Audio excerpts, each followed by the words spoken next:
pour un tout nouveau trade recap de la journée du 19 septembre 2025. Et aujourd'hui, petite journée TP en bien. Alors j'ai pris 3 positions, un BE, un trail stop et un TP. On va voir ça ensemble. C'est quelque chose que j'ai commencé à étudier hier soir. Et ça a l'air d'être plutôt pas mal et ça me correspond bien au niveau trading. Du coup, peut-être le continuer plus tard, on verra ce que ça donne. On va voir ça tout de suite. C'est une stratégie pour faire des bottom ticks. Alors là, c'est juste assez incroyable. Du coup, on va passer en daily. On savoir qu'on est la journée du vendredi. Du coup, on s'attend, vu qu'on a eu une semaine littéralement haussière, on s'attend à avoir une baisse aujourd'hui pour créer la dernière impulsion baissière pour clôturer la semaine. Donc, de ce principe, voilà, là on peut voir en daily. Je m'attends pas à descendre sur les plus bas. Je sais pas pourquoi il veut pas comme ça. Hop, voilà. Donc je m'attends pas à aller sur les plus bas ici, mais je m'attends juste à avoir une petite baisse quoi. Dans les zones de 50%, pas beaucoup plus. H4 pas trop grand chose. Et on descend en H1, c'est intéressant. Alors en H1, ici, j'ai beaucoup de trucs là. Je vais juste enlever ça, ça prend beaucoup de place. Ici, on a une divergence SMT comparée à l'ES. Sur l'ES, ce plus haut, il est plus bas. Du coup, sur l'ES, on est comme ça. Du coup, ça, c'est un gros pool de liquidité parce que sur l'ES, il reste encore des positions. On voit que le Nasdaq est venu prendre ses hauts. On va directement aller en 1M. Juste ici, il est venu prendre ses hauts.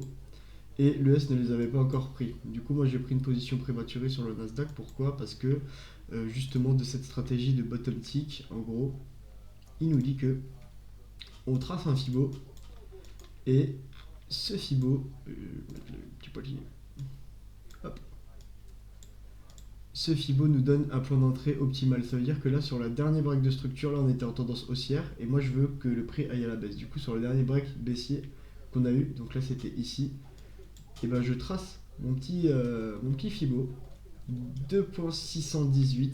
Déjà hier, ça aurait permis de faire deux bottom ticks avec juste cette stratégie-là, plus tout le reste de liquidité, etc.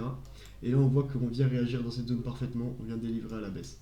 Donc voilà. Et puis après, entrer 5 secondes, donc ça devient vraiment très très très précis, mais en gros là, voilà, on avait créé une zone de range. Ici, on avait shift la market en prenant ses bas. Du coup, je suis entré en position ici. Sauf que je me suis fait BE. Donc après, voilà. Après mon BE, j'ai attendu. Moins 1 plus 1. Attendez, que je réfléchisse. Ah non. Du coup, ici.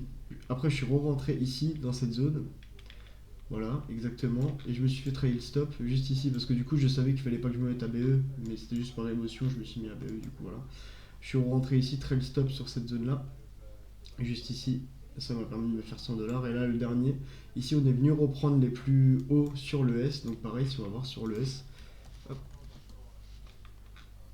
Un peu n'importe quoi là. Hop. Sur le S, on va reprendre cette même zone qu'on avait tracée. Hop. Et sauf que là, nous, ça correspond au 3618, sachant qu'on a une divergence. Donc, juste ici. Et on était venu prendre les plus hauts. Donc, c'était parfait. Donc, c'est là où je suis rentré sur le Nasdaq. Juste ici, sur cette zone, avec un lot. Toujours en 5 secondes, pareil. Là, j'ai vu que le prix commençait à bouger. Ici, j'ai attendu qu'il fasse sa chute, qu'il shift. Je suis rentré en position. Et je suis sorti juste ici. Donc là, j'avais un TP ici. Et du coup, je me suis fait sortir quand le prix est venu recombler un petit fair value gap M15 juste ici. J'avais mis mon trail stop juste ici. Et mon TP, je l'avais redescendu. Et du coup, en gros, la position, ça a donné ça. Voilà. Donc pour un lot, assez content d'aujourd'hui ce qui s'est passé. C'était à peu près ce que je voulais voir. Et de toute façon, on est dans une période de runch. Je pense pas qu'on va faire des gros mouvements pour un vendredi. Donc je m'attendais pas forcément à avoir beaucoup plus et ça me va. Donc voilà pour le petit trade recap. Ça a permis de montrer que ça pouvait marcher en bottom tick. Donc on va voir ce que ça donne. Par la suite, je vais essayer de voir ce que je peux faire avec ça. On va backtest. Je vais backtest et on va voir ce que ça donne. Donc voilà, je suis assez content. Sur ce petit trade récap fini, en bien. J'espère que ça vous a plu. Pas une nouvelle stratégie, mais une amélioration de mon point d'entrée. Parce qu'en soi, c'est le même principe, c'est juste que mon point d'entrée est beaucoup plus précis comparé à avant. Donc voilà, c'est pour ça, on va voir ce que ça donne en long terme. Sur ce, les gars, je vous fais des bisous. On se voit pour le prochain trade récap de la semaine prochaine. Et bye bye!